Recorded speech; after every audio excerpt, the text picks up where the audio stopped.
ప్రతిష్టాత్మక south Indian international movie awards 2025 వేడుకలు దుబాయ్లో అంగరంగ వైభవంగా జరిగాయి.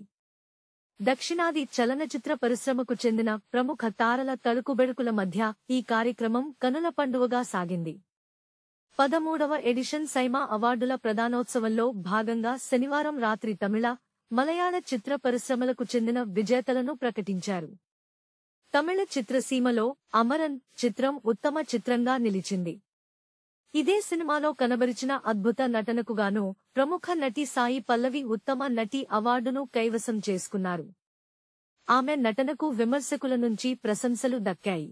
ఇక మలయాళ చిత్ర పరిశ్రమలో మంజుమ్మల్ బాయ్స్ ఉత్తమ చిత్రంగా పురస్కారం గెలుచుకుంది.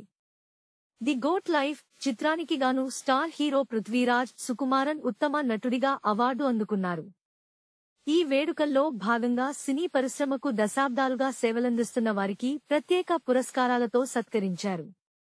సీనియర్ నటుడు శివకుమార్తో పాటు సుదీర్ఘకాలంగా కథానాయికగా రాణిస్తున్న త్రిషకు ప్రత్యేక పురస్కారాలు అందజేశారు. కాగా తెలుగు విభాగంలో పుష్ప 2, కల్కి చిత్రాలు అత్యధిక అవార్డులు గెలుచుకున్న సంగతి తెలిసిందే. Please subscribe BCN channel. Please subscribe BCN channel. ఇందులో మీకు కావాల్సిన అన్ని రకాల హంగులు ఉంటాయి.